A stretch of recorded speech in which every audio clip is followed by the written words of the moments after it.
My oldest brother, he had a good friend named JP Veriano, and he's probably 4 years older than me, and he was in the Air Force and flew drones, and I had him on my podcast, like probably first 20 episodes. I hadn't talked to him in forever.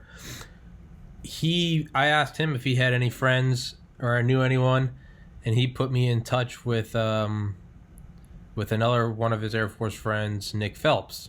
I had Nick on. We had a good podcast. He put me in touch with Dan Libby. Dan and I did a couple episodes, and I kept bugging him about aliens. And he was like, I don't know anything about aliens. And he was like, he's like, I know a guy who was an Air Force historian. I was like, yeah, man, ask him. And then finally, after 3 episodes, he's like, yeah, so that guy's my brother. And I was like, why did you withhold that the whole time? I was like, why didn't you just tell me that the first time? And actually, now that I think of it, it's been a long chain of events that's led me here, but I'm finally here and I'm going for the answer. So awesome. Why don't you introduce yourself? Because I never give adequate introductions, so. No problem. My name's David Libby. I was a Holloman Air Force Base Air Force historian, late 1995 into about late 1998. So about a three and a half year time period in there. It was definitely during the Clinton administration was the big part of that. Being the historian, I actually cross-trained out of one job in the Air Force into that job, and I didn't know what I was getting into. I didn't realize just how small of a career field the history office was. It's made up of civilians and military personnel. And eventually, I think over the years, I've been out for quite a few years now, but they probably went more to civilian operators than they did military necessarily. Yeah. So what all does that consist of, being a base historian? Is it smaller stuff like keeping minutes, or is it just in general like the actual history of the base? I'm completely in the dark. I don't know. Well, I was too. I really was. I'm like, what am I getting myself into? I was originally stationed at Edwards Air Force Base, where, if you're familiar with that, have all kinds of testing programs. And there's a connection to our topic that we're going to be talking about today through Edwards Air Force Base and some other places. People have this misunderstanding that historian is like a glorified secretary, and so you are just taking minutes or whatever. Yeah. But in a nutshell, it's every 6 months you're writing what I call a current history, even though it's 6 months in the past. Okay. So as long as the predecessors have written their histories, then you're only 6 months behind. So you're writing current history every 6 months. So you're publishing 2 documents, be it classified or unclassified documents, depending on where you work. And there may be elements of both in those documents. But every 6 months, you're producing something. And at the time in the 90s, as you may be aware of, internet technology was horrible. It sucked. Yeah. It's still, word processing sucked. We had DOS printers still. It was horrible. And then you had to take an already antiquated system and classify it so that when I did my classified work, I could only use that one system that it's the old dial-up spin-up. Yeah. It was horrible. Yeah. But that's what was secure at a time. It almost seemed like analog compared to nowadays. Yeah. So you write a current history. It's published, and it's published in triplicate. Okay. And so it's maybe 100-plus pages per document with about 12 to 15 source documents that support all that evidence. Okay. Now, I'm under the impression that in years past, before it was the Air Force, the Army Air Force, they may not have had the exact same guidelines of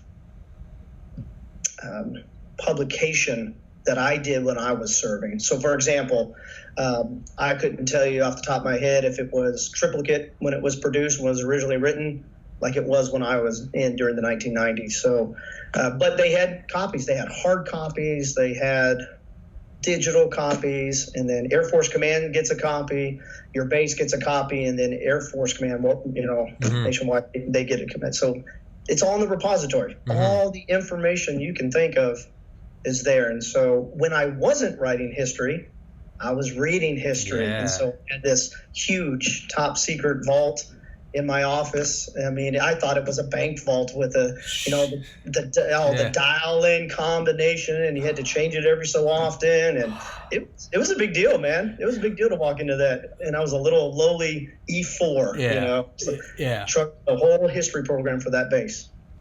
So you produced a every 6 months you produced a classified and an unclassified. So there's the classified history, and then there's the, I guess, public knowledge history or publicly accessible history. Well, the one when I was in, because of the weapon system that I wrote about, it was all classified. Right. And so I can only talk about so much of it, but it was the F-117A stealth fighter. Yeah. And so tracked its history from the deserts of Nevada. Yeah. And then when they became publicly operational, let's put it that way, that's when they got stationed at Holloman Air Force Base, and then that's where I kind of came in and kind of continued that history for about the 3 years that I was there. Yeah. So it was kind of interesting. So when people asked about you, before it was publicly operational, right? What was what's the go-to response? Just you didn't say that? Well, the go-to response is that the stealth fighter was operating years before anyone thought it was operational. Yeah. I mean, we're talking back in the 1980s, late 80s, it was operational, and people had no clue whatsoever what was flying over their airspace and hitting targets. Everyone going, what the heck was that? All of a sudden, you didn't even hear anything, even though it made sound. Yeah. But you didn't hear anything. You didn't see anything on radar. All you knew is that something just got blown up. Yeah. Yeah. And you have no idea how. Yeah. And then all of a sudden the ground team would come in and kind of mop up. So it was kind of interesting. Have you read I always bring up books on this podcast. Sure. I always say read. I listen on Audible and I don't read. It makes me sound a lot smarter. Everyone's always like, "Oh, dude, you're so well read." I'm like, "Dude, I play video games, and what I do is I mute it because it's a video game I've played a million times." Right. So I mute it and I listen to audiobooks. So that's my way of learning. So I'll be I'll be driving around, just blowing up cars, but I'll be listening to like a history of the ancestry of FDR. So when I pull these facts out of nowhere, it's always like, you sound so well read. And I'm just like, man, it sounds so much better than it looks. But that being said, have you ever read or listened to Skunk Works by Ben Rich? I've heard of Skunk Works. I haven't read that book that you're referring to. But I had to become somewhat familiar with Skunk Works, seeing how there's connection there with the F-117. Yeah. And so I'm not sure what the premise is or the argument or the claim is in that particular book. Maybe you can fill me in and I can kind of touch base on that a little bit from what I know. Oh, no, it was more just a history of his time at Skunk Works. It was just, but it starts with the F-117.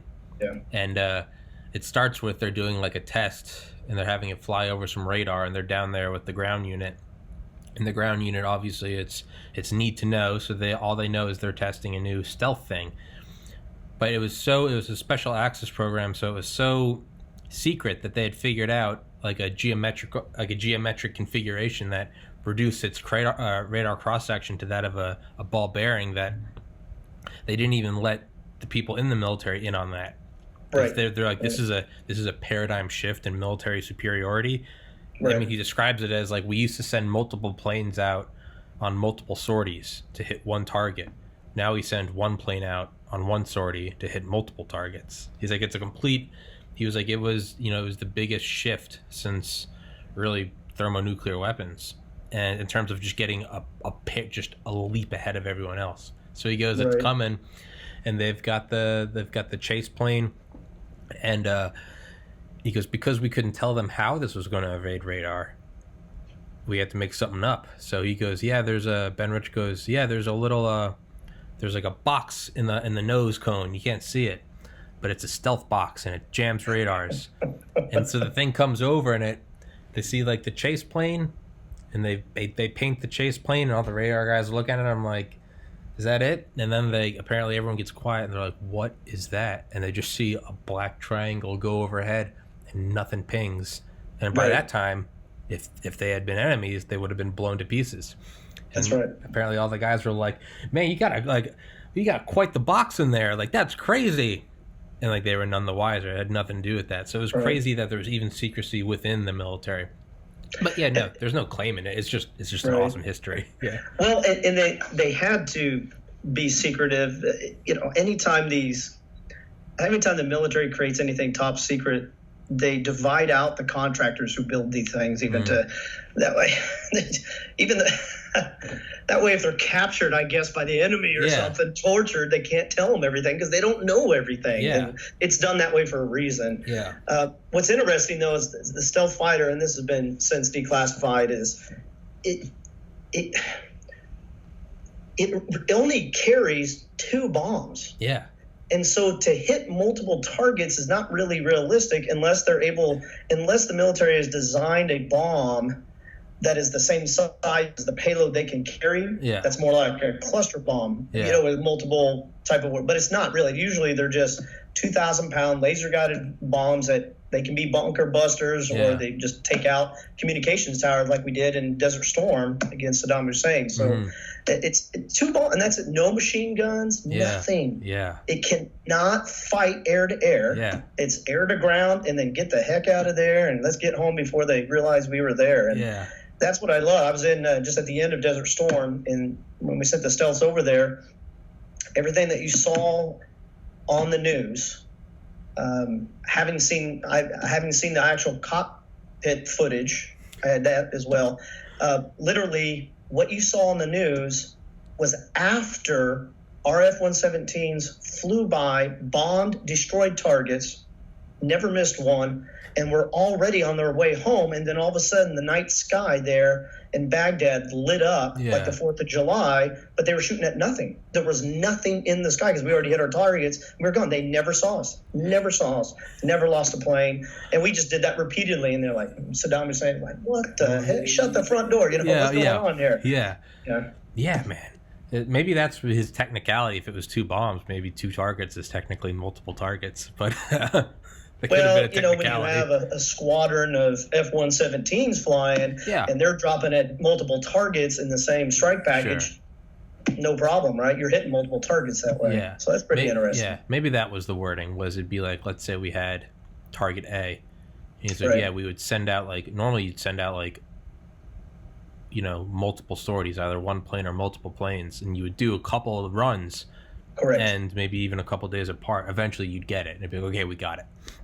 But he was like, now we are sending out these sorties instead of just like, all right, maybe today, what's today? What is today? Monday? Yeah. They're like, okay, Monday. Let's say today's Monday. Like, let's, by Friday, if we fly a sortie every day, maybe we'll hit target A by Friday. Right. And it changed to, all right, today's Monday. Let's send these guys up and we'll have targets A, B, C, and D by sundown. We'll be through Z by Friday. So that was the paradigm shift. Yeah, man. Yeah, that's another thing is compartmentalizing. That's one thing they said. That's what Ben Rich said about the U-2 pilots. Was like it wasn't even that. They were very well trained and to resist torture and not mentally break. But he's like, the best insurance against not having them break is have them as in the dark as their captors are. Be like, I get captured and they're like, Tommy, like, where is the B-2 stationed? I'm like, I don't know, man. Like, you can chop my hands off. You can start breaking bones. I don't know the answer. So it's That's right. Yeah. So, on like classified stuff. So I actually called Northrop Grumman a couple weeks ago. Wow. I was just like, I wrote an email to General Mattis's secretary, retired General Mattis, asked if he'd do my podcast. And she responded. I actually got a response. He said, General Mattis laughed, but he said he's flattered, but he's far too busy. I'm like, what? But after I got a response, I was like, oh man, I didn't even get like I got rejected, but I got a response. So I was like, so that gave me some like courage to start calling other people. So I went on another website and I found a number and I called Northrop Grumman. And I kind of surfed around until I thought I found the right person. And I was like, hey, my name's Tommy. This is my podcast, blah, blah, blah, blah, blah. I was like, can I have someone on to talk about the B-21 Raider? No. I was, okay, not at all. Why would you even talk about that on this line? And I was like, oh my God. I was like, because there is stuff on YouTube. Like, the existence isn't denied. Like, we know it's being built. I was like, right. I'm sorry. So eventually we got to the point where she was like, what department do you work in? And I was like, I'm 29. I have a biology degree. And she was like, apparently I had somehow gotten a number, an intra-company number. Wow. And she thought I was an employee calling, asking if I could go on a podcast and talk about it. And she was like, employees are not supposed to talk about it, even on the lines. And I was like, oh no, I'm just like an idiot. I don't know you. She was like, oh, I'm so sorry. And she was like, yeah, that's a big no-no. And I was like, okay. So I gave her like my email and phone number, and she's like, we'll get back to you. They never got back to me. But yeah, so yeah. You're lucky you didn't have black suited men come knocking on your door. Well, I know. I talked to Dan. And Dan goes, oh, they absolutely thought you were probing. Yeah. She was like, I'm sure they, just like whenever we have fighters come close to our border and we escort them and we do the same to Russia, and we're probing response times. Right. That's right. He goes, oh yeah, they absolutely think you're probing, And I was just like, oh man, like, oh well. So tell me you're gonna get a knock on the door here. I kept looking for like the black helicopter. Like I was hoping the American flag wouldn't know. Like, hey man, I'm on our side. Like, but yeah. So not learning my lesson, the next day I called Lockheed Martin and tried to get them to talk about the SR-72 because they're more open with that. They announced in November 2013. They literally announced the successor to the SR-72. Is being constructed. I was with my brother at the time who was doing research at Georgia Tech for the Air Force, and I remember him. I go, hey John, look, they announced the SR-72 because I mean we have pictures of us like touching the SR-71 on the Intrepid at the aircraft carrier on Manhattan when we were like 5. We'd always loved this thing. So I was like, look, they announced the successor to the SR-72, and I go, they said it's going to be ready in 10 to 20 years. And he goes, they just announced that they're constructing it. It'll be ready in 10 to 20 years. And I go, yeah. He goes, that's Pentagonese for this has been operational for 10 to 20 years. And he goes, they're not building the SR-72. They're announcing the SR-73. And I was like, okay. So I called them and asked if I could get someone. I called their hypersonics department, and kind of got the same runaround. And I was like, you know what? Maybe I should stop calling defense contractors. Hey, look, when I was at the history office, some civilian book author of some sort somehow contacted the base, and they go through public affairs, and they goes to the wing commander, and all of a sudden, eventually, I get this phone call. And she wants to conduct research to write some book. And because I've never heard of this person and I know what's in my vault, I'm going, what kind of clearance does this person have? Who are they? I mean, hopefully JAG and everyone else has done their background research on this person. I have no idea. But this person must have spent about a week with me, and I had to give them full access to the classified material as a civilian, and they're writing it down, which at the time, President Clinton was in office, and I want to say that it was his administration that passed some type of declassification bill or something like that. So many documents finally had become declassified and open to public view. And so maybe that was just a precursor to trying to get a jump on everybody else to maybe write books. Yeah. I couldn't even tell you who she was anymore or the title of what her book might have been, but it was... You get in that world, and I would say I wasn't even in the black op world, but you just get in that classified world and you're suspicious of everybody who wants to come into your office and just chat with you and do other things. So it was interesting. And as far as his day-to-day historian type stuff, it's pretty boring, quite honestly. It is. You're just reading reports. You're kind of synthesizing all this information, and then you write essentially just a long report, kind of a summary breakdown, if you will. Yes, there's specific details in there, and then it gets, people edit it and everything. It gets published, and unless something is happening. Again, it's just boring work. And we had some interesting things happen at Holloman Air Force Base. And of course, it was all centered around the stealth fighter. We had our own support group as far as we call them pararescue in the military, and they're like our special forces to go get shot down pilots. And so they run HH-60 Blackhawks, and they go in behind enemy lines and they go get any pilots, whether Air Force or not. They're the ones that go in there. And then you have forward operator controllers, and what they do is they are on the ground and they laser paint targets too. So a lot of times you don't hear the Air Force side of what we do. You always hear SEAL teams and all this other things that they go in, which they do that too, of course. But Air Force had to have its own special operations units to be able to do those types of things. So it was interesting talking to those guys and interviewing them, and just some of the operations that they went on that you'll never hear of. And then it's interesting. It really interesting. But if I could say I had free time, I knew, since I was the point of contact for the history office, that any type of history question would eventually get routed to my office. And so it didn't matter if it was a public affairs newspaper article and they just wanted some background history, people doing research, writing books, whatever, documentaries, those types of things. But I started reading as much as I could about the history of the base because people were going to look at me as some type of expert. Yeah. And I had to know what I could tell them and what I couldn't tell them. And Holloman Air Force Base alone has a deep, rich history with the space program and with military units and with NASA and with, you could just kind of fill in the blank. It's amazing. I mean, it sits next to White Sands Proving Ground or Testing Ground.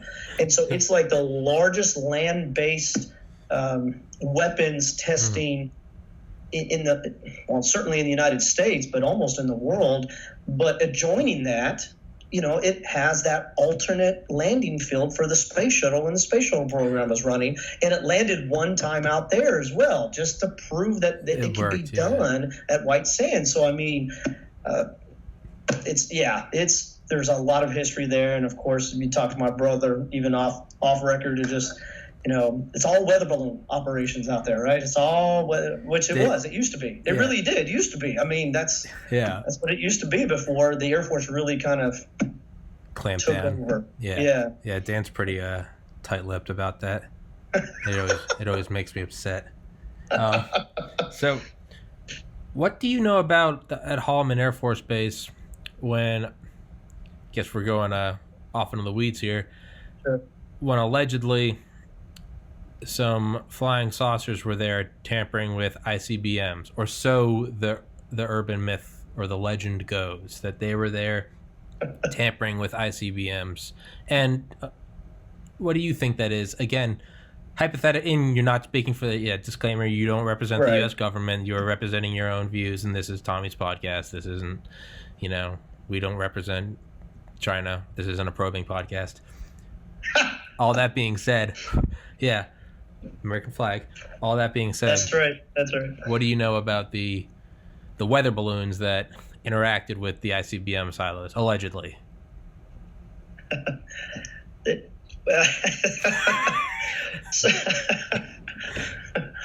Remember, I can edit anything out. None of this is live. Sure, so if any part you're just like, hey, take that out, I can take it out. So, people totally misinterpret my laughter right there, right? It's, again, so much actually, Tommy, is widely publicized anyways. It really is. You can go into the public record and you can research all this.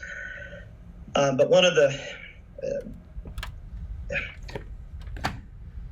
so it was before it became Holloman Air Force Base, it was White Sands testing base, basically, essentially White Sands, proving ground. And it's so important to remember the context when all of this was happening. Now you mentioned ICBMs, right?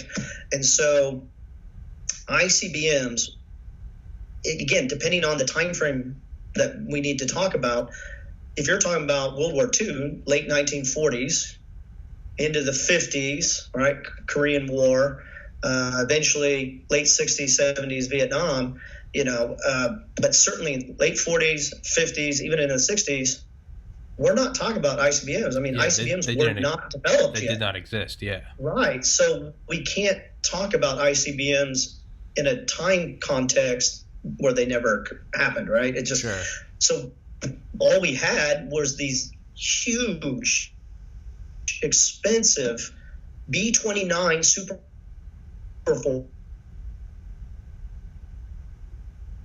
David, expensive to refuel, right? Sorry, you just broke Still up. there? You just broke up for a second. You there? Yeah. So you're talking about the B-29s. Yeah. Sorry, it froze up right there. So B-29s. Right. They were the only weapons platform, if you want to call them that could transfer from point A to point B, like deliver a payload of a nuclear bomb. Yeah. That's all the U.S. had. Yeah. So no ICBMs, nothing like that. We barely, I don't even know if you could truly call them missiles in World War II, because the V-2 rocket was designed by Germany in World War II. So everything was done with bombers, essentially. Nothing like it is today, of course. So you got to look at the payload. You got to look at the transfer system. What could carry a nuclear weapon from point A to point B and drop it successfully, hopefully, on the target? Yeah. And with an atomic bomb, it's like horseshoes and hand grenades. You just need to get close. Yeah. Yeah. It's going to wipe out everything, right? Yeah. I mean, so it depends on the context. If you're talking about that context, certainly no ICBMs.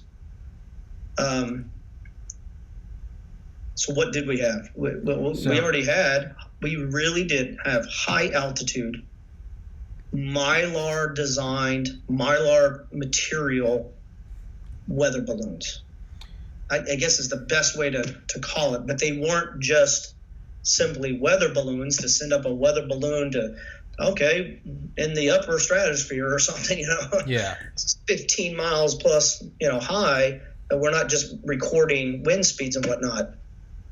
These things literally underneath these Mylar balloons, which Mylar is a material that's almost translucent. I mean, you can almost see through it. And if you put it on the background of an open sky, you're probably not going to see the balloon itself. It's not like a colorful hot air balloon. Not even close. Yeah. Not even close.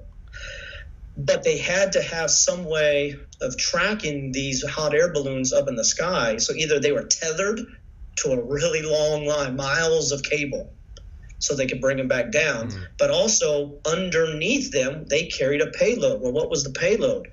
All these really weird spaceship-looking saucer boxes that were made out of metal that carried radar equipment also. And we could, with what radar we had back then, you could send a signal up and ping the weather balloon, even though you couldn't see the weather balloon necessarily on radar. You could only see, if you knew where to look, you could see those metal objects. And let me tell you, they do. There's some on display out there at White Sands Army Base, and out there close to Holloman Air Force Base. They're side by side.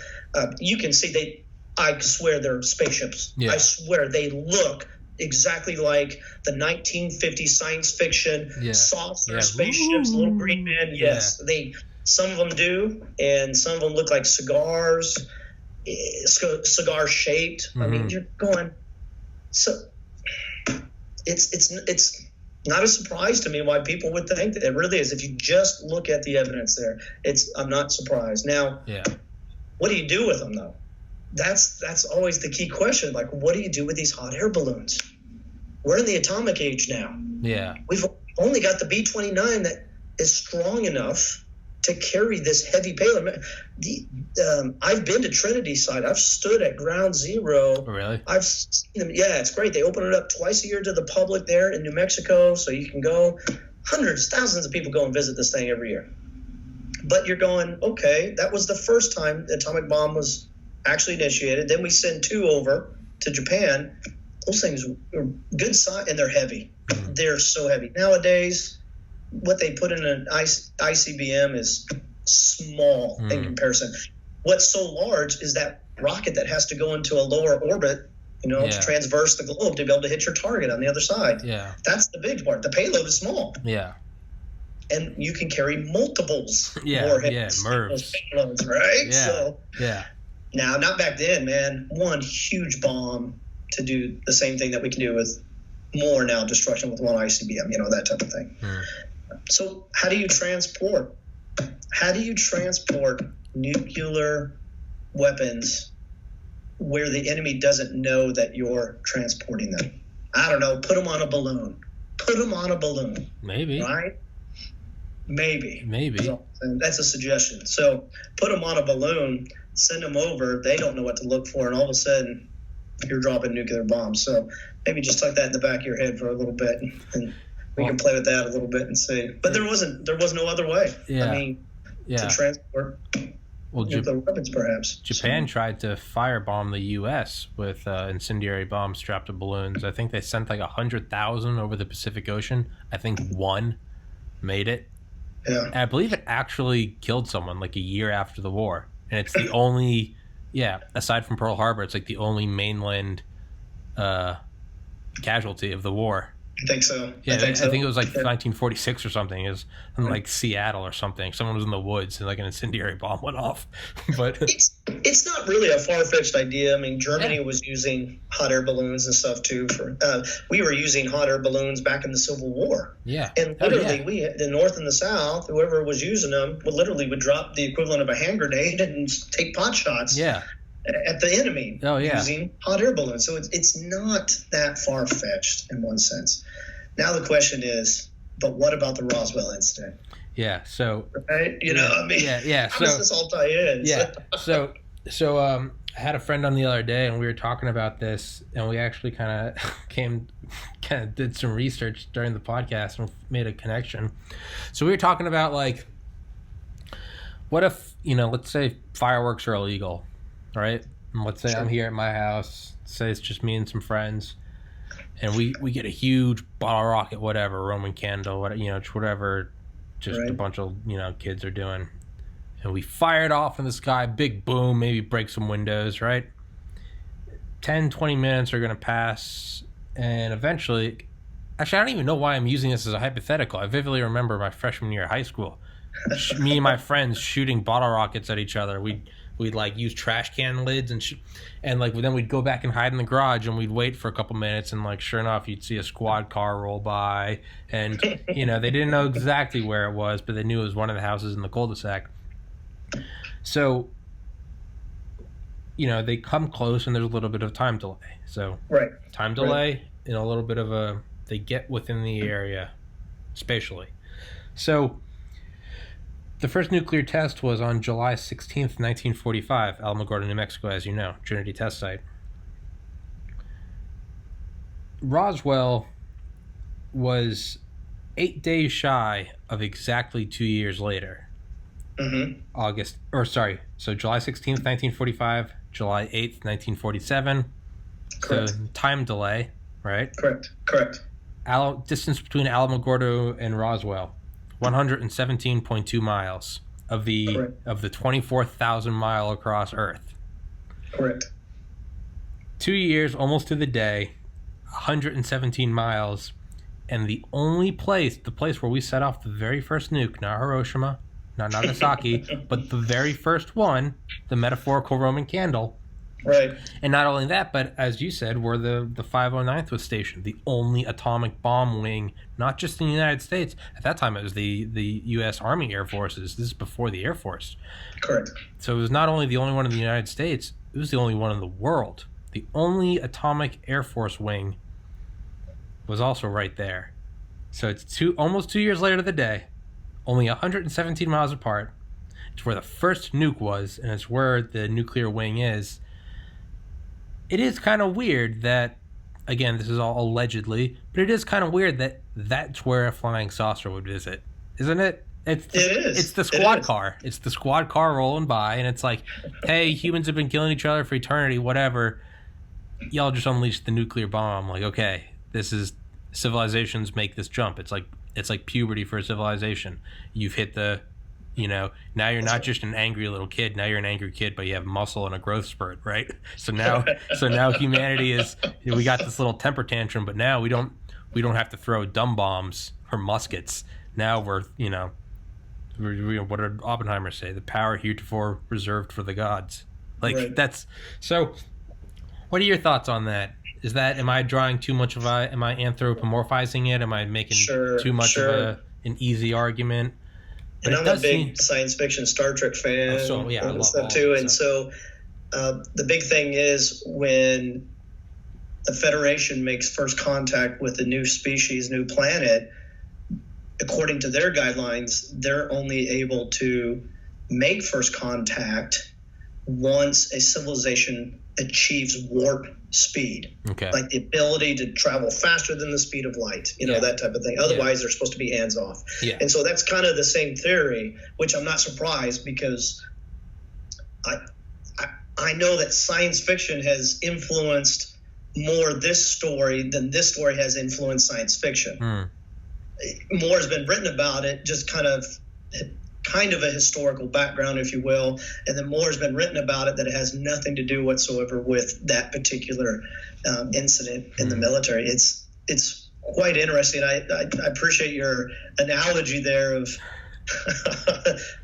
nuclear, and they're one step forward. Yeah. Whoop, whoop. Yeah. And it's almost like, hey, if the kids are in the front yard and they want to smack each other and play tackle football or use slingshots and hit each other, occasionally they break a window, but like, hey, whatever, hands off. They're in their yard, let the kids beat each other up, whatever. But now you're shooting off bottle rockets beyond the yard, beyond the earth, and now you're endangering other homes, other species. And it's like, okay, now, and it was only a couple years later that we did shoot one into space. Starfish Prime, we shot a 1.4 megaton into low Earth orbit, and we're like, let's see what it does. And we didn't even know about EMP effects then. That's how we learned. We're like, hey, we just knocked out all the power in like Honolulu. I was like, okay, noted. But that's now we were planning on nuking the moon to show to, I guess, one up the Soviets. So it's like, again, it's kind of like, hey, if you guys want to beat each other up in your own yard, that's fine. But now you're shooting bottle rockets at the neighbors. And it's like, now humanity is like, hey, we got a bomb. What's the first thing we did? First, we wiped out our enemies. And what's the next thing we did? Throw it into space. Like, that's right. Now the cops come and they're like, okay, we're not, like you said, hands off. We're not here to interact with you. We're not here to inhibit or accelerate your growth as a species into, let's just say a planetary or a member of the planet or galactic community, right? Right. It's you guys. You can do whatever you want there. We're not going to stop you. We didn't stop you from nuking Hiroshima in Japan. Like, we're not going to stop you. We're not going to stop you from doing atmospheric tests, ocean tests, ground tests, and underground tests. But now you're starting to come into space. You can't do that. So that's I don't know, that's kind of my theory. And again, it's all crazy, but when you get to this level of stuff, you kind of have to suspend normal, we're talking about crazy things, but like it kind of makes sense. That's the quantum leap. You get hydrogen, now we have hydrogen bombs. The cops show up and they're like, okay, here are the ground rules. So when you get a car, your parents are like, yeah, you can drive around. Here's the curfew. Like, right? So, yeah. Well, I tell you what, try to connect this too a little bit for you. Yeah. It was early summer 1997. I get a phone call in my office. I have no idea who this cat is. I have no clue. He calls and he's letting me know that it's going to be the 50th anniversary of the alleged Roswell incident, which would be July 1997. That would have been the 50-year anniversary there. And he's produced this book. He already produced another book. It was published by the headquarters for the United States Air Force. And so he's filling this in on me. He sends me a copy and stuff, and I've got it. It's called the Roswell Report, Case Closed. And I've read through it. And really, I think I had heard growing up at some point this idea of the Roswell, probably because I watched Star Trek, quite honestly. And so after I get done with talking to this guy on the phone, I go, now wait a minute. All of the histories that were written from that time period, the whole time period that Army airfield was out there in Roswell, were transferred over to my office long before I even got there and took over the history position. And they're in my vault. And so, again, I've completed my work or whatever, and I've got some time. So I go into my vault, make sure all the other doors locked. I block out the blinds, turn off the lights. I don't want anybody looking. And I'm going through, and I go, oh, there's that history. Oh, there's that history. So I'm pulling volumes off the shelf, and I'm just reading through it. I'm like, you've got to be kidding me. Now, again, it's been years since I've done this, okay? So I don't remember everything. But I'm reading through, and I start to see some blackout stuff, like someone had gone through there and edited it, so to speak, and this, that, and the other. But it just so happens I have that copy, but there was the original copy as well. And so I was able to kind of compare and contrast these two things. And so I'm just skimming through, reading. I'm like, oh, that's kind of interesting. Oh, that's kind of interesting. Now, this captain that called me, and because all these things had been declassified, mind you, they for a couple years at least or so, they researched all this material. So what I had was, again, duplicated somewhere else, and so they had access to this as well. And so I'm reading about the nurse, the doctors, the so-called whatever, but the thing that doesn't line up at all is the dates are different. Now, my two copies are the same. What I mean is it does not correspond with July 1947. Really? These incidents that people have put together that somehow surround the Roswell incident or take place at least 10 years afterwards. Okay. And so you've got all these different incidents that people have just lumped together with the Roswell incident. It makes a much better story, quite honestly. Yeah. And if you're from, a U.S. military government side point of view, you're going, you know what? I know there are people paid right now in our government to come up with titles and ideas for what are we going to call this top secret project that we're doing.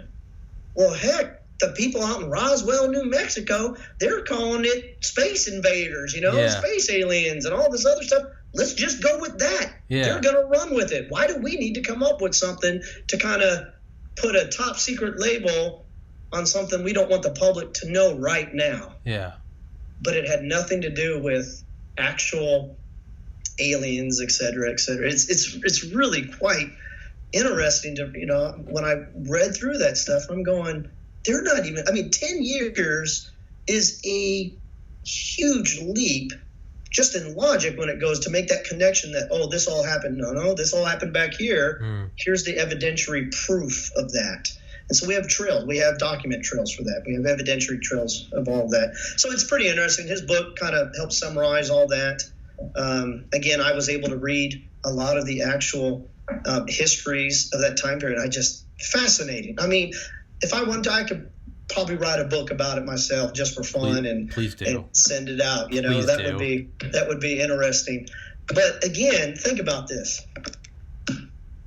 No doubt the U.S. government over the years, even since then, they come up with these crazy names for, okay, we're going to call it this, but it's really this, and we're trying to mislead not only our own population, but we have to mislead the bad guys, the people who want to steal our technology and our information and get it one up on us. I'm telling you, when the public generates it themselves and we do nothing to try to stop it, or we use reverse psychology to kind of encourage it in a way. Yeah. Oh, no, of course not. It's not aliens. Well, what is that going to do? Yeah. It's going to continue that, oh, yeah, it's aliens.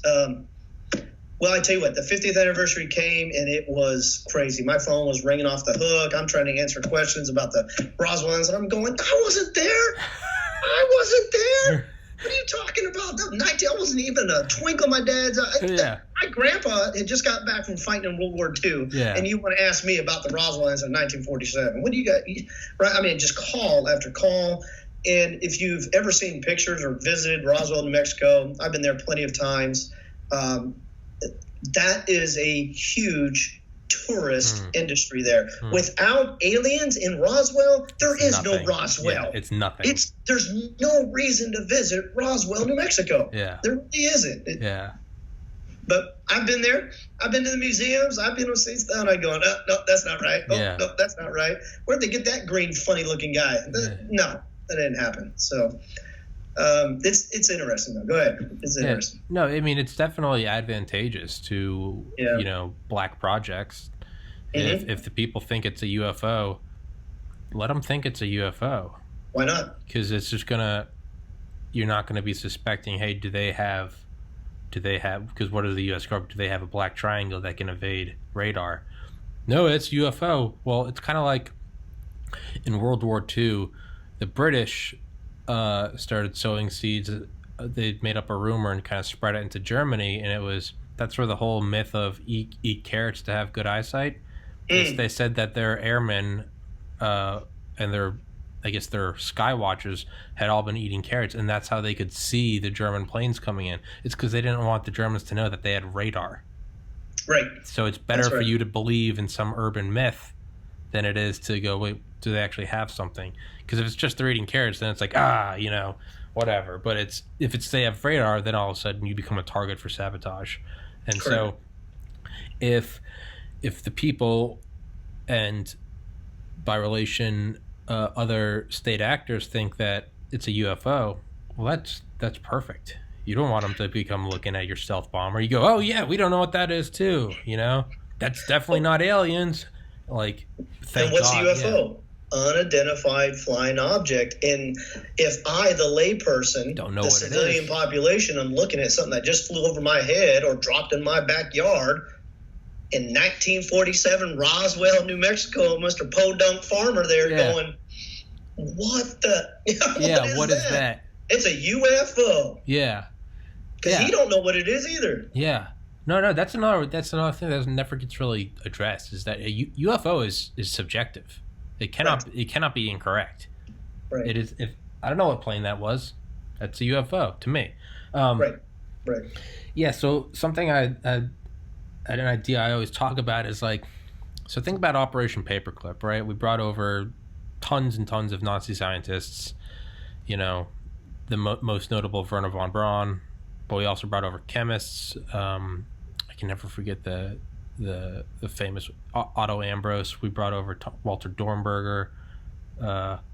We brought over all these guys, and we had them out in bases in Texas and Nevada, and we kind of quarantined them to their own little places because we're like, these are not war criminals. Like, we're not letting them out into society. Correct. And we'd bug all of their little places where they lived, so we'd listen to them, make sure they weren't sabotaging. But we needed them because it wasn't just enough to have the V2s. We had to know how they worked. And obviously, Werner von Braun eventually headed up NASA, got us to the moon. So, I mean, all in all, it was a great success.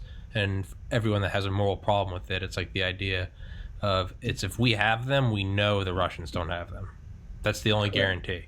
So, but one thing I think about is, like, imagine it's 1947, right? Or just, let's say whatever, let's say 1950. No, let's go, it's right after World War II. So let's say 46, 47. Not even UFO part. Imagine we just got finished beating the Nazis, right?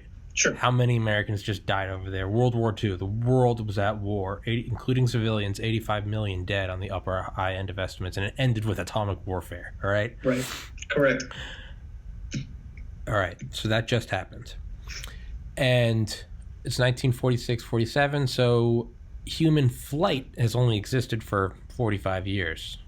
So let's take that into account. Right, 1902? Not talking about hot air balloons, but just... Sure. That's fair. Yeah. So let's say, like heavier than air flight. All right. Sure. So let's say, that's two things. Just finished beating the Nazis. Most of the guys that have come back, the baby boomers aren't even being born yet, right? Flight's only been around for 45 years, right? Okay. Right. Lastly, they're in secret bases. A lot of them it's completely classified, and this is back when who would ever question Uncle Sam, right? It's a different I just remember even now passed away, but even talking to my grandparents, it was just a general, like, you don't question Uncle Sam, right? Well, and patriotism was very high back then, too. Just, after coming back from the war, sure. Absolutely. Yeah. So you get to start painting this picture. Now, what if you went up to just any old, maybe some guy comes back from, he's back working on whatever. He works in Detroit. He's working on cars, whatever. You're a farmer, good, red-blooded American, just came back from, beating the Nazis and the Japanese. And what if I, from the future, could just, come back or not even, let's say I just was out at a base in Nevada or Texas. I believe it was Fort Bliss. Let's say I come back and say, you're never going to believe it. I saw Nazis talking with American generals, with Curtis LeMay, with a young guy named Kennedy. Nazi guys out there. Where were they? They're at a secret base. No. Uncle Sam's not telling you about this one. It's a secret base. What are they doing? They're building rockets. Well, why are they doing that? Because they're going to go to the moon. Mm-hmm. You've only been flying for 45. No, but they want to go to the moon. You're going to put me in a straitjacket, right? Right. You're telling me we're going to the moon and Uncle Sam's lying to us about a secret base and they have Nazis of all people, but that's exactly what happened. Right. That's right. It is stranger than fiction. It's like that's exactly. So the way I always look at it is like, if that happened, and if you would put yourself in that time period, it's like the strangest thing you could ever imagine. It's like that's actually what happened. I then look at just current day, and I think whatever's like the strangest thing I could imagine. Who's to say that there's not going to be a podcast in 2100 where, like, imagine it's 2020, That's right. You're doing a podcast right. and you're talking about, you guys are going, aliens couldn't possibly exist. Like, little did they know.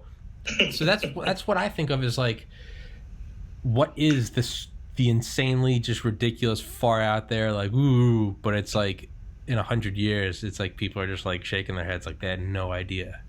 Like, so I try to look at aliens or UFOs. I try to look at it just, as rationally as you can. I try to look at it as like, what would be the actual incentive to keeping it quiet?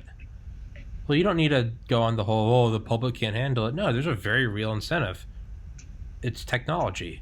Just like we keep stealth quiet, Defcon 17, just like the Manhattan Project. I mean, 150,000 people worked on it.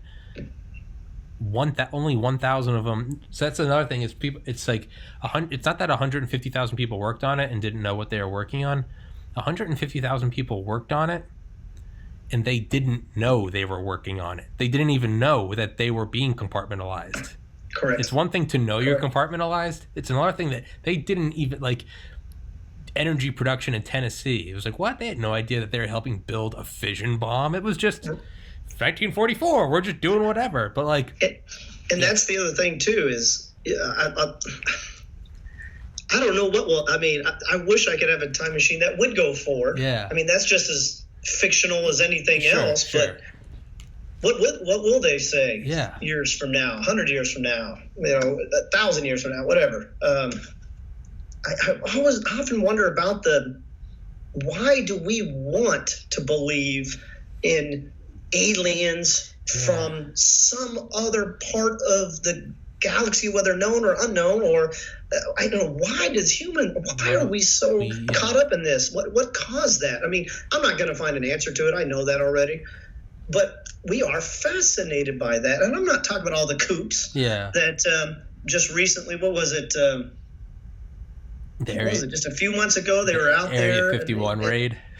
Oh my gosh. Yeah, that was stupid. What they don't realize is that those MPs and contractors would have shot them dead if they crossed that line. It's like all those people. Guys are idiots, man. All those people that were like, you see the memes where it's like the U.S. government wouldn't kill 10,000 of us. Oh, yeah? But here's the other thing. Where they were at, it's miles before they would even actually come to a structure that might house something of importance. Miles. Yeah. They literally have no clue what they're Yeah. It's set up the way it's set up so that you can't just run it. It's in the middle of the Nevada test range, so that there's, even if you break even if you get past the perimeter, you still got 150 miles on foot through the desert. Like, it's designed that way for a reason. It's, you know, with the stealth project, they were flying men and women out of the Las Vegas airport on airplane. And this is all documentary. Oh yeah, stuff, the Janet Airlines. The airlines, though, all the windows were sealed, blocked out, so they couldn't see even out the windows while they were flying. And for the longest time, they didn't know exactly where they were going either. All they knew is that, okay, I got in an airplane in the desert, and when I got off the same airplane, I'm still in the desert, but I don't know what desert I'm in. As far, whatever. And they may have taken different flight patterns and flight time to kind of mix it up in their mind psychologically too. Absolutely. But it happened all the time, and it's called the Tonopah Test Range. That, in actuality, Area 51 was a civilian creation. There is no Area 51. It might be Area 52, but there is no Area 51. And I don't even know how that caught on, honestly. You're just going, where's this Area 51? I searched my records for it, too, because I knew somehow that was going to come into play with this Roswell incident and stuff. I'm like, there's no mention back then of an Area 51. What is mentioned is that Roswell Army airfield that you mentioned. You got White Sands Proving Grounds out there. Groom Lake. It's right. Yeah. Huge, this test range and everything. You're going, that's what's mentioned. None of this so-called Area 51, and I think that's more sci-fi than anything else. It really is. I think they probably just let the public run with it. Why not? The only explanation I've heard is like because the Nevada test site is massive. It is. It's like, isn't it like larger than Rhode Island? It's like, it's the biggest government parcel, but I think it's bigger than, I think I heard it's bigger than Connecticut. It's insane. It might be. It's if anything, it's close to the size, approximately, let's say, for argument's sake, of even the White Sands testing range. And the White Sands testing range is basically the southern end of Albuquerque, New Mexico, all the way down into Texas, at the northern end of Fort Bliss Army base, basically.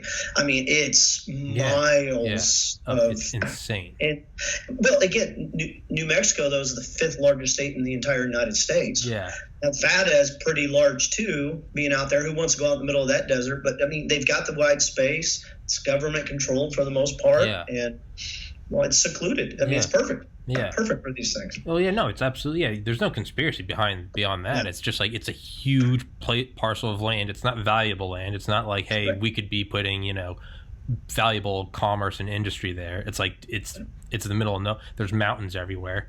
It's so that blocks vision. There's, again, desert. If you're a foreign saboteur, like, good luck surviving in Death Valley. Like, That's right. Not That's even right. security, just good luck. Right? That's right. If you survive, you're gonna get bit by a snake. But so the only explanation I ever saw was that when they started to take over this huge plot of land, it was literally just, there was nothing woo about it. It was just, they literally just mapped it out as a grid. Sure. And it just so happens that Groom Lake is in grid 51. Right. Said it was that's all it is. It could just as easily said it's arbitrary. It could just as easily be known as Area 30. Like, it is. One of the times when I was in the history office, and this is after the 50th, or around the same time as the 50th anniversary of the Roswell incident, I got a phone call, and these two older gentlemen came in the office. So they face to face came in the office. Again, we shut the door. Men in Black.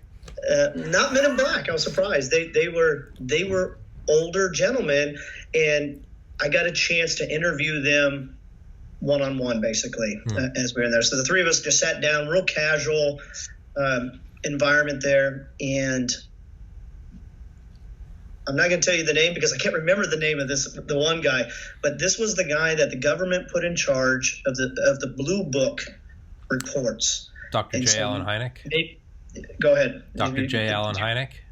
That sounds very familiar, right? That's his name. Well, so he was in charge of the Blue Book investigations, And then the other gentleman was Joseph Stapp. Now, Joseph Stapp, a retired colonel, if I remember right, and one of the things he was famous for is, since White Sands was a testing base, this cat sits on a rocket-powered chair.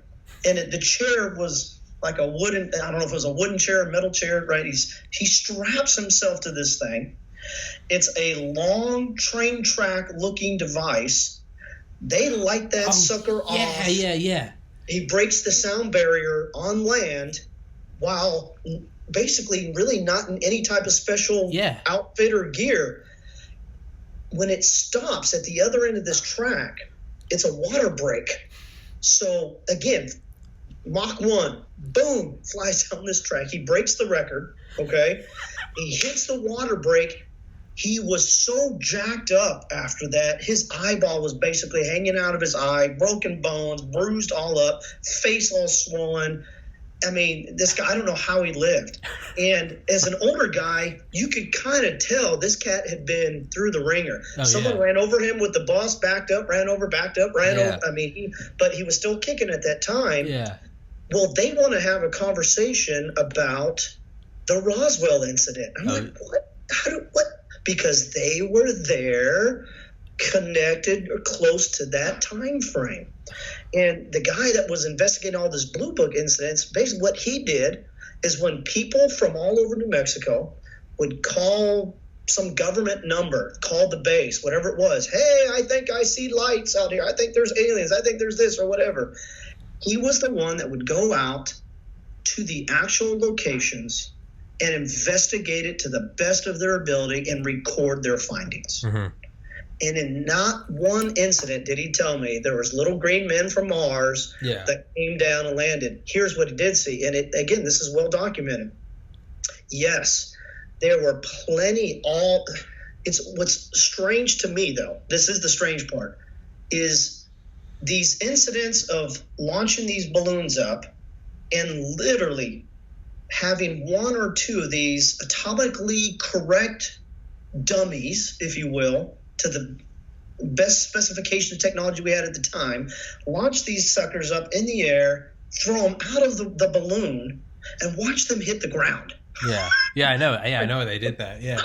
What are you possibly trying to test? Do you think a human being is going to go splat when you send them that far up and they hit the ground? Well, yeah, they're testing parachutes, as far as, all right, how strong the material, all the, and then, of course, inside these dummies, they have all kinds of recording devices, scientific recording devices, whatever it was, pressure, heart rate, you name it, all this other stuff. To the best that they could, try to simulate as closely to a human body, what would it experience if the parachute failed or if it's this type of parachute. And so these things are flying all over New Mexico. They're not, I don't know why, they don't seem to be restricted to just the White Sands testing ground. And so farmer over here, civilian over here, what?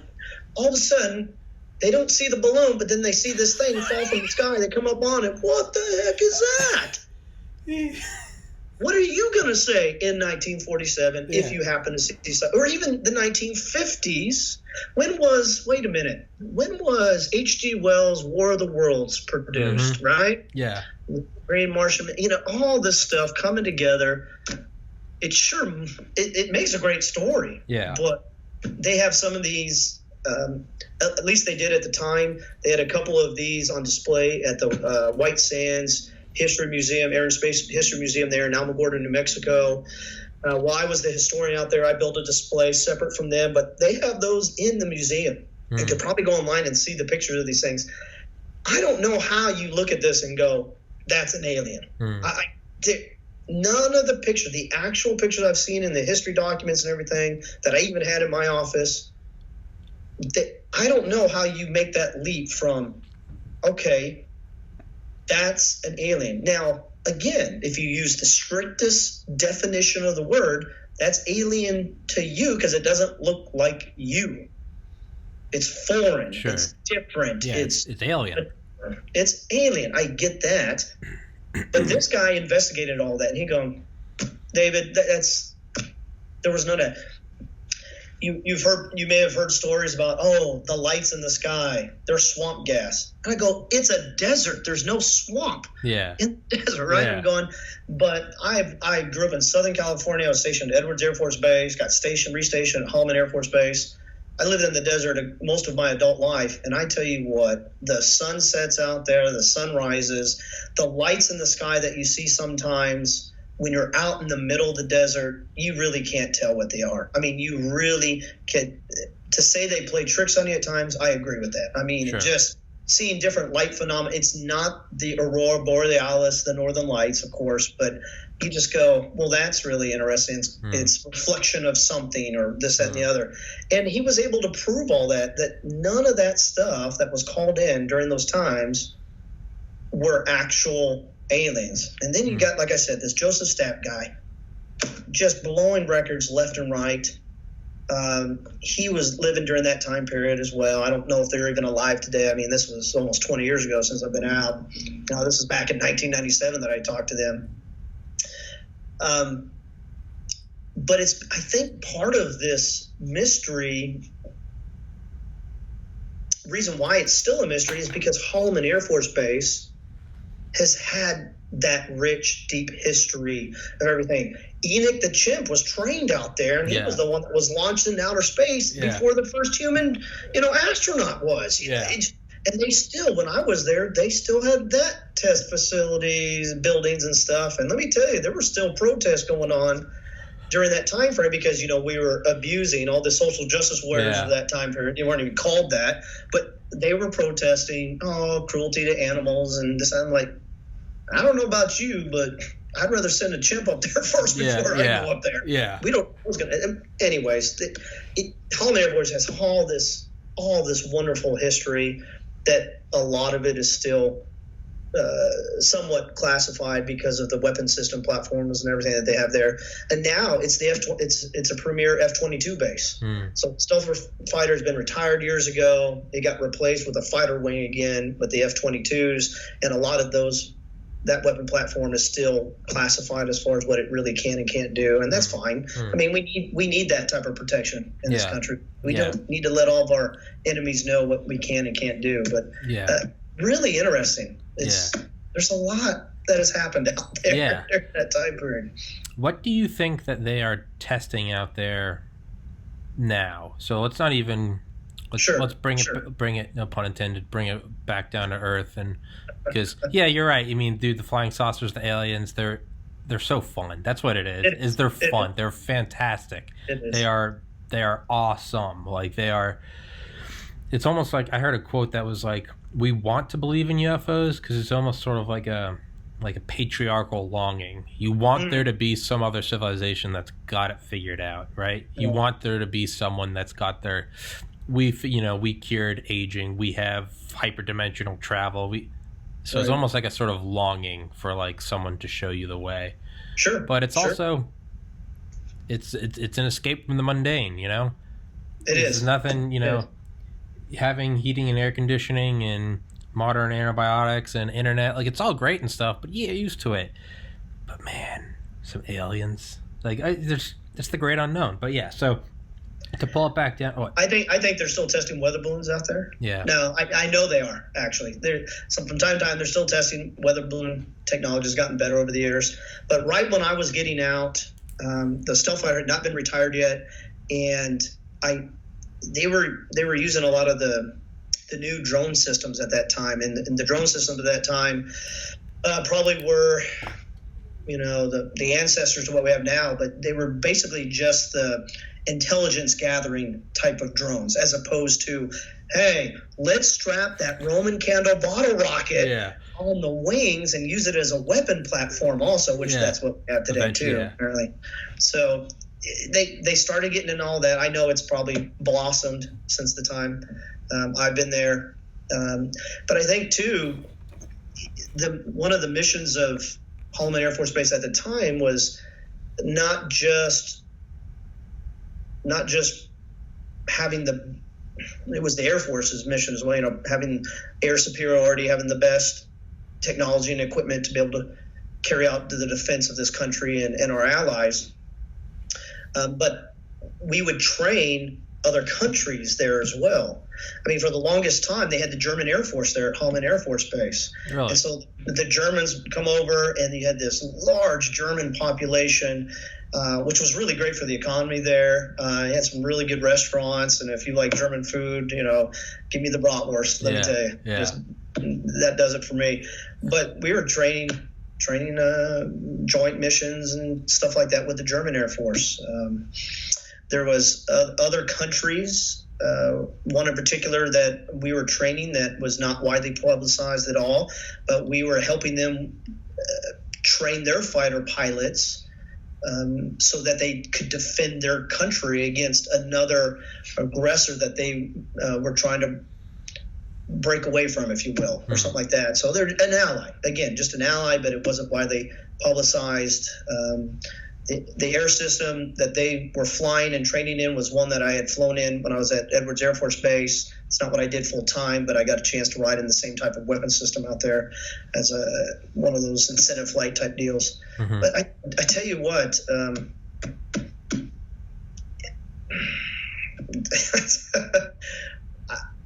I think again, I've been out for a long time, so I think the main thing is it's that F-22 weapon platform. An amazing piece of technology that the thing could do about Mach 3, unclassified Mach 3 without even kicking in the afterburners. You think the F-22 can do Mach 3? It can do a lot more than F-3. But what I'm saying is, here's the difference. So the stealth fighter, for example, right? Just make a quick comparison. Stealth fighter, it was not built or designed and could not, without maybe gravity, break the sound. It couldn't go Mach 1. Yeah. As soon as you break the sound barrier, that creates a distortion wave that now with technology, that could be picked up on radar. Yeah. And so you can track these distortion waves with the right equipment. Yeah. And so if you have a weapons platform that has stealth-like capability, but can essentially go about Mach 3 without even kicking in the afterburners, which suggests it can go a lot faster than Mach 3. So even though it's breaking sound barriers and stuff, it still has stealth-like capability. So it's limited, but what I'm saying, it's an amazing platform. I just think about that for a second. You got the advances from the U-2, the SR-71. Yeah, you got the stealth fighter and the B-2 stealth bomber, but then you make a huge leap in technology from those weapon platforms to the F-22, the F-23 Joint Strike Fighters. It's a huge leap in technology. Okay. Now, what do I mean by that? I mean, stealth capability, obviously we've had it for 20, 30 years in a sense, right? Mm-hmm. But to be able to go that fast and not create like a heat signature radar before even kicking in afterburners to go so much faster, we couldn't achieve that with the stealth technology we had back then. Now we can. So it's not 100%, mind you, but it's pretty close. So you're saying that the F-22 can go that fast? I thought the F-22 could only go like Mach 1. F-22 can go about plus Mach 3. Let's put it that way. If it needs to, it can. The F-22 can go Mach 3. If it needs to, it can. I've never heard that. Really? You take an F-15 weapons platform. The F-15 engines, those General Dynamic engines, can accelerate while going vertical, straight up. Now, you enhance that technology with that weapon system, it's easy to be able to go Mach 3. It really is. That's not a barrier that we cannot break nowadays. Yeah. But how long can you sustain it, right? Sure. I mean, you can't do Mach 3 in a combat situation. Sure. The G-forces that would be pulled in an actual dogfight, it would kill a human being. So, but I want to run and get away. I'm kicking in. If I kick in the afterburners, I'm going even faster. So it'd be interesting. Yeah. See, stealth fighters can't do that. It's not a fight. It's not a real fight. It's really a small bomber. Yeah. That's all it was, without afterburners. Yeah, Ben Rich said the reason they called it the F-117 instead of the B-117, they said it was purely pilots' egos. Pilots were like, I'm not a bomber, I'm a fighter pilot. So they're like, fine, we'll call it the F. Like, but they're like, for all intents and purposes, they're like, it's the B-117. It is. But apparently all these hotshot fighters were like, I'm not going to fly this, I'm not going to go into this program. And they needed these top guns, and they were like, we got to lure these guys in here, but they've all got, egos. Yeah. So they're like, hey, you know what? It's the F-117. And then they're all like, all right, yeah, I'll do it. And I was like, oh, whatever. I was back in, we were living in Las Cruces, New Mexico before moving here. And this was about up to 3 years ago. So kind of in the mid 2000s to the mid 2015, kind of time frame in there. And I tell you what, I can still hear sonic booms from time to time, knowing that the F-22 was at Holloman Air Force Base. And Las Cruces is about a 45-minute drive to Holloman Air Force Base across the White Sands testing ground. And it sits, if you look at Google Maps or something, or Google Earth, and it's in a valley, essentially, where, it's got mountain ranges on each side. And so it's somewhat cushioned from sonic boom activity. But I tell you what, I could hear them every now and then. My wife would go, what? It was that? I'm like, that was an F-22. That was an F-22. I'm like, from here? I go, from here. I'm telling you.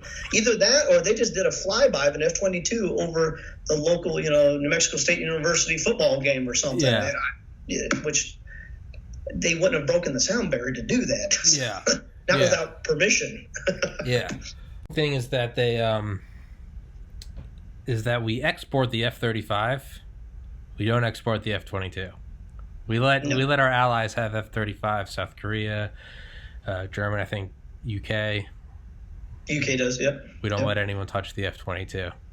No. It's, and again, I'm not the spokesperson for all this or the repository of knowledge for it, but I understand a little bit maybe, and it's a fraction, I'm sure, of what people actually know, and that's fine. And again, at Holloman Air Force Base, prior to the F-117 being stationed there, it had F-15 fighter squadrons. And so they did a lot of testing with the F-15 at Holloman Air Force Base. And that was probably the time when my father, actually, that was his first base when he was in the Air Force. He was stationed at Holloman Air Force Base. So they had the F-15s there, and they were doing things. They were at the time trying to take an F-15, go vertical, continue to accelerate. I mean, the only other craft that I'm personally aware of that can actually accelerate while going vertical from the Earth was the space shuttle when it was launching. And it would go about Mach 25 when you calculate the actual speed it would take to break the gravity of Earth to get into orbit. Well, so you got this F-15 that's not Mach 25, mind you, but it's accelerating while going vertical. And it's an air intake engine. It's not solid fuel. Yeah. So to me, it's not a big stretch that this F-22 can really do that. But they were taking a missile. Yeah, 1985. F-15, and they were trying to, can I target lock a satellite in orbit and actually shoot it down? They missed a couple times, but I'm pretty sure they hit one for sure. They did in 1985. Yeah. It was the only F-15 they had a special name. It was the F-15 Celestial Eagle, which is such a cool name. But it's because it had that big anti-sat missile on there. Yeah, and they zoom climbed and he fired it off. Yeah, and he nailed it. So, do you think that they? You said the space shuttle could land out at where you said White Sands or Holloman? White Sands. Yeah. Is that where the X-37B lands? Do you know? You tell me about the X-37. X-37B is that little it looks like the space shuttle? I'm not sure. I really don't know. I mean, I don't know. When I was stationed at Holloman Air Force Base, what's the civilian space agent? SpaceX, right? SpaceX. They had I flew over it when I was at Edwards Air Force Base. They have a flight line out there, and maybe they were using that as well. It could, but you have to understand that White Sands, it's not a ready, able landing strip. Okay. Like they don't They don't have, foundational buildings and whatnot there, and it's ready 24/7. That's not what that is. They would have to go out there and prepare it. And the space shuttle only landed once there, again, to basically test whether or not the space shuttle could land. I mean, that's a pretty big test. Yeah. Multi-million-dollar aircraft, right? Just to test. But it tore up the space shuttle so bad. Now, here's the thing. It gets torn up when it comes back into orbit anyways. But then you land on essentially a dry lake bed that's made out of gypsum. And gypsum is that crystal that's a different type of crystal than just sand crystal.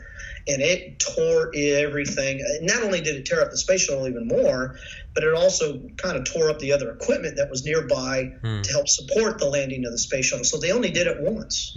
They haven't done it since then.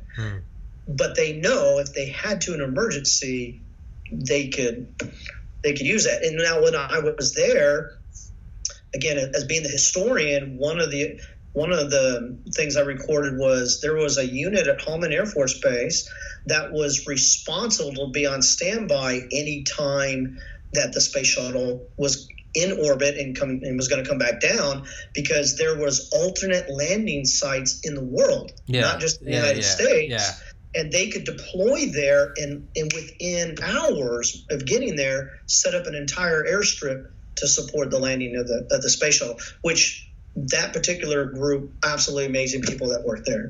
I've never seen anything like it, to basically go to an empty desert, so to speak, right? And then set up, a flight line and a command center to be able to support something like the space shuttle come down. Now, we don't have that, but going back to your other question, I suppose they could if they wanted to land there, but it's not ideal. You might as well just land at that strip there by Edwards Air Force Base. You might as well land at Edwards Air Force Base. But as you recall, the space shuttle, that program stopped landing at Edwards Air Force Base because of cost. Yeah. It was just easier to land on the flight line back in Cape Canaveral in Florida. Yeah. It was just, why not just land it where you're going to rebuild it and shoot it back again? off. Yeah. Makes sense, right? So it's too bad. I saw the space shuttle land 4 times when I was in elementary school in Southern California. We took field trips out there. That's so cool. Most amazing thing I've ever seen. 4 times I got to see it land. That's so cool. Yeah. Yeah. I have my own theory that the space shuttle was again, it's a fun theory. Sure. But I always think, what better way to send up a military orbital fighter or bomber than to paint it as a civilian space agency and put it in the public eye and be like, oh, here's a shuttle launch, and what better way to disarm everyone? It's like when we wanted to take we had plans to take 747s and put rotary cruise missile launchers on them. There was another plan that was to actually put 3 ICBMs in a 747, and they'd be able to drop them over the ocean and then go into orbit. I mean, what better way to just, don't look over here, it's just a 747. What better way to shroud a military, an orbital bomber, than to just put it right in the public eye and be like, oh, it's NASA. But Right. Well, and that wasn't my area of expertise or anything, and it's not something that I've followed as a historian, not for that. But like you said, it's interesting theories, and I'm pretty sure that there were classified military operations that NASA conducted because they are a part of the federal government. They have a budget. They need to do those types of things. But what's really interesting is more than NASA, the Air Force themselves have launched more rockets and done more in orbit than NASA's history. Yeah, I know. Yeah. And a lot of it happens at Vandenberg Air Force Base, where Daniel was stationed all those years. I mean, they're launching stuff all the time into orbit, and so that's not NASA. Yeah. People don't realize that it's not NASA. Yeah. So I remember as a kid living in Southern California, there were times when we caught wind that, okay, Vandenberg in Central California is going to launch a missile, and it's kind of nighttime. And where we were at in the high desert of Southern California, we could look out about the right time, and you could see a contrail of a missile being launched into orbit from where we were at. I remember that growing up as a kid. It's pretty interesting. That's so cool. So what do you think about, we'll do You cool with doing like another 10 minutes? You cool with that? Go Sure, that's fine. 3:45, 2:45 your time. Sure. Sure. So, I don't know if so. In 1969, Lockheed Martin was contracted by the government to design, not to build, but to design the largest possible spacecraft using current technology in material science. Current being 1969. And right. it was kind of a thought experiment, but it was also, what if our aircraft carriers are taken out, and what if we are, because public opinion was shifting. We didn't know if that would go to global opinion shifting about Vietnam, so we want to prepare for a future where our allies, all of like our bases in Germany and Japan and South Korea, like what if one day they just booted us out? Like, how are we going to prepare for that? And what they came up with was the Lockheed Martin CL-1201. And it was a flying aircraft carrier. And I'll send you a link after this. I'll text it to you. It's awesome. Sure. Had a wingspan of 1,120 feet. It was powered by a 2 gigawatt nuclear reactor. It could stay aloft for 41 days. Go at 30,000 feet. Too big for an airport, so it had 182 lift fans, 747 engines in the wings that would go vertical. So I think it was like 50 on each wing, and then there were banks in the nose. So it was just wow. And this thing would obviously never built, and it would carry 22 F4 Phantoms, 11 in each wing, not under, in. The wings were hangars, and it was supposed to have a crew of 845. So, yeah, it's my favorite thing. It's ridiculous. It's literally like I saw a 747 superimposed over it. Everything good? Yeah. You reminded me of a book. This is even before my time. This is when my dad and my uncles and everything, when they were teenagers. It's called Tom Swift. And so it's like this inventor genius. And the very first book that is written by the author is about his atomic flying ship.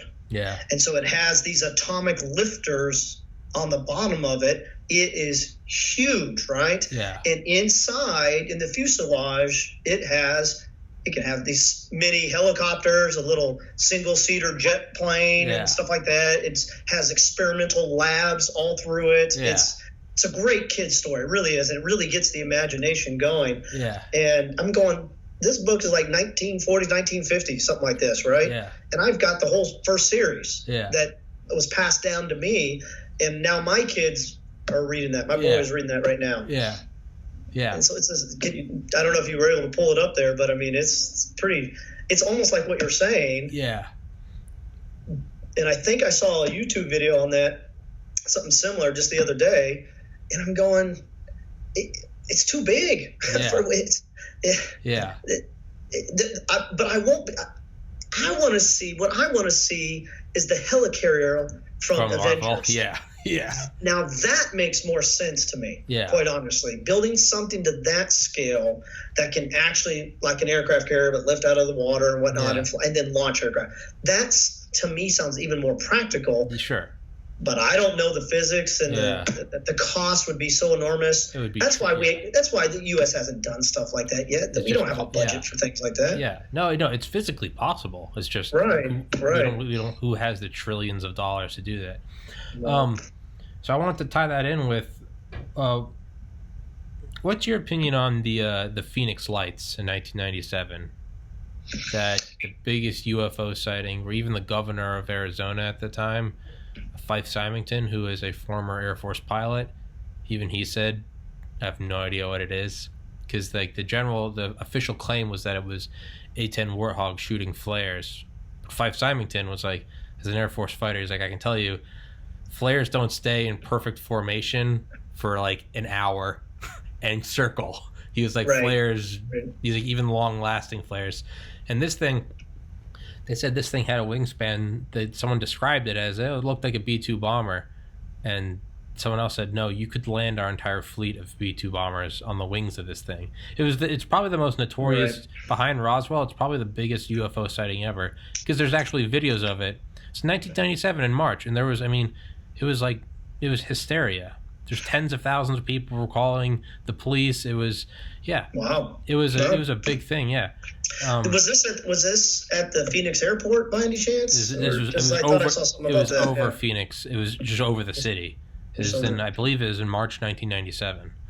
I was going to tie that into. I was like, I wonder if they did build the CL-1201.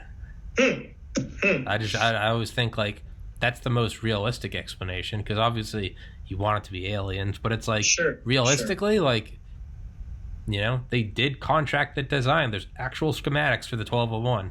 It's I mean, it looks like something out of Marvel, but yeah. Right. I think it's probably just a giant weather balloon, quite honestly. Weather balloon and extra swamp gas, that Arizona swamp gas. I'm telling you, it's those desert lights. They do things to you. You know, there's psychotropic plants out there in the desert that people eat, I guess. Some ayahuasca, some peyote, getting a little wild. Yeah, possibly. Yeah. I don't have a real comment on that. It'd be interesting. I'm curious to see that. I'll send you some stuff. Yeah, and I don't personally believe in aliens anyways. I just don't. I know the universe is so infinitely large compared to our pea brains and everything and our understanding, and it would be nice to have visitors, so to speak. I don't personally believe that. I think one day humans will get out there. Yeah. I mean, I'll never see it. I don't know that my great grandkids will ever see it at this point. We can't go back to the moon, for crying out loud. Yeah. Let alone Mars that we were supposed to go to. I mean, we send these little tiny robots. I'm like, come on. Yeah. Don't we not have the technology? If the U.S. military has built something like what you're suggesting, why can't we go to Mars? Right? Why can't we go back to the moon and actually establish a working moon base?